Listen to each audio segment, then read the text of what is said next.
नमस्कार दोस्तों, आज हम बात करने जा रहे हैं कि सीईटी क्वालिफ़ाई करना सरकार के लिए क्यों ज़रूरी है, बच्चों के लिए क्यों ज़रूरी है और क्यों ये एक महत्वपूर्ण स्टेप हो जाता है। जैसा कि आप सभी को पता है, CET for group C exam का रिज़ल्ट आ चुका है और लगभग 3,57,000 बच्चों ने क्वालिफ़ाई किया है। तो देखा जाए तो सरकार ने लगभग 11 लाख बच्चों से फॉर्म अप्लाई करवाया था और उसमें से केवल 7,53,000 ही एग्ज़ाम दे पाए थे, क्योंकि बाकी बच्चों के फॉर्म में फ़ीस नहीं कटी थी, किसी की कोई त्रुटि रह गई थी। 7,53,000 में से 4 लाख के लगभग बच्चे सीईटी क्वालिफ़ाई ही नहीं कर पाए और वो सीईटी से बाहर हो गए फॉर ग्रुप सी के लिए। तो ध्यान से देखा जाए तो सीईटी का जो मेन मकसद था वो यहाँ पर फुलफ़िल हो जाता है। सरकार भीड़ को छाँटना चाहती थी, जो सीरियस नहीं थे इतना, वो लगभग बच्चे छँट चुके हैं, 4 लाख के करीबन बच्चे छँट चुके हैं। तो 3,57,000 बच्चे बाकी रहते हैं। उनका पेपर लेना कोई भी कठिन कार्य नहीं रह जाता है, क्योंकि कोई भी स्टेट लेवल सरकार इतने बच्चों का एग्ज़ाम ले सकती है।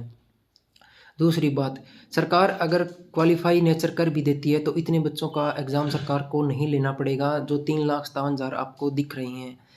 इसको थोड़ा ध्यान से समझिए कि ग्राम सचिव, पटवारी, कैनाल पटवारी और बहुत सी वैकेंसीज़ ऐसी हैं जिनकी क्वालिफ़िकेशन ग्रेजुएशन लेवल है। तो लगभग 1 से 1.5 लाख बच्चे ही होंगे जिनकी क्वालिफ़िकेशन ग्रेजुएशन लेवल की होगी। तो वो वहाँ पर पेपर देंगे। उनके अंदर जिनकी क्वालिफ़िकेशन +2 लेवल है, वो नहीं जा सकते उसके अंदर। तो उनका ग्रुप बनाकर सरकार को लगभग 1 से 1.5 लाख बच्चों का ही एग्ज़ाम लेना पड़ेगा।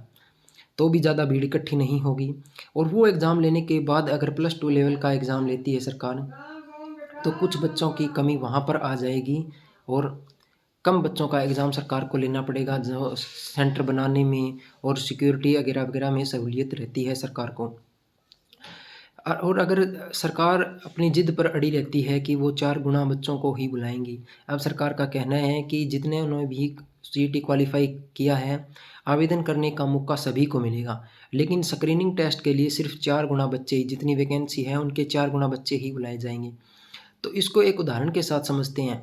जैसे एक तरफ पैरेलल कलर की वैकेंसी की स्क्रीनिंग चल रही है और दूसरी तरफ हरियाणा पुलिस की स्क्रीनिंग चल रही है।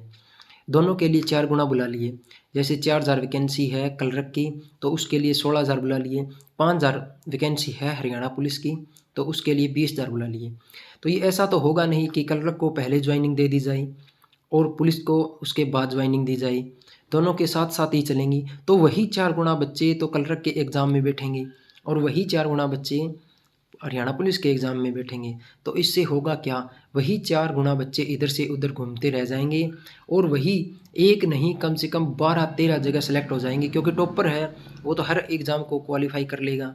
तो वही हर जगह सेलेक्ट हो जाएँगे, यानी हर घर में नौकरी पहुँचाने का जो लक्ष्य सरकार का है, वो फुलफ़िल नहीं होगा। रहती है बात, पीछे सरकार ने हवाला दिया था कि वो अब इसके अंदर अमेंड नहीं कर सकते, यानी संशोधन नहीं कर सकते, क्योंकि उन्होंने गज़ट नोटिफ़िकेशन पहले ही निकाल दिया है। अगर कोर्ट चाहे तो क्वालीफ़ाई कर सकती है, वो मानने के लिए बाध्य होंगे। तो मैं आप सबको बता दूँ, अगर सीईटी का पूरा नोटिफ़िकेशन पढ़ा जाए तो उसके अंदर साफ-साफ लिखा हुआ है कि सरकार जब चाहे कोई भी अमेंडमेंट कर सकती है। तो सरकार बाध्य नहीं है कि वो इसके अंदर अमेंडमेंट नहीं कर सकती। अगर सभी को क्वालीफ़ाई भी ना किया जाए तो कम से कम हमारे साथ लगते जो राज्य हैं, राजस्थान, यूपी, वहाँ पर भी जो सीईटी होता है उसके लिए कम से कम 10 गुना बच्चों को बुलाया जाता है। राजस्थान में तो 15 गुना बच्चों को बुलाया जाता है। यूपीएससी जो सबसे बड़ी संस्था है, वो भी 10 से 15 गुना बच्चों को बुलाती है। तो हरियाणा सरकार सिर्फ़ 4 गुना को ही क्यों? बाकियों को कम से कम एग्ज़ाम देने का हक तो दिया जाए। हरियाणा सरकार से यही गुज़ारिश है। इस संबंध में आपको एक ख़ास जानकारी और देना चाहूँगा कि आज 14 जनवरी है और आज मानसरोवर पार्क रोहतक में सभी जिनका सीईटी क्वालीफ़ाई हुआ है, नवीन जय हिंद जी के नेतृत्व में इकट्ठा हो रही हैं सीईटी को क्वालीफ़ाई करवाने के लिए। तो जिन बच्चों के नंबर थोड़े कम हैं या जिनके ज़्यादा भी हैं, वो सभी बच्चे ज़रूर वहाँ पर पहुँचें और अपनी आवाज़ को बुलंद करें सीईटी क्वालीफ़ाई करवाने के लिए। आप सभी का धन्यवाद। अगर सीईटी क्वालीफ़ाई होगा तो हर बच्चे को एग्ज़ाम देने का मौका मिलेगा। चयन तो फिर भी वही होगा जो अच्छी सी प्रिपरेशन करेगा। लेकिन जिनका स्कोर सीईटी में कम रहा है और इन 2 या 3 महीनों में उन्होंने अच्छी प्रिपरेशन कर ली है, तो उन बच्चों का भी नौकरी लगने का पूरा-पूरा मौका मिल जाएगा। धन्यवाद।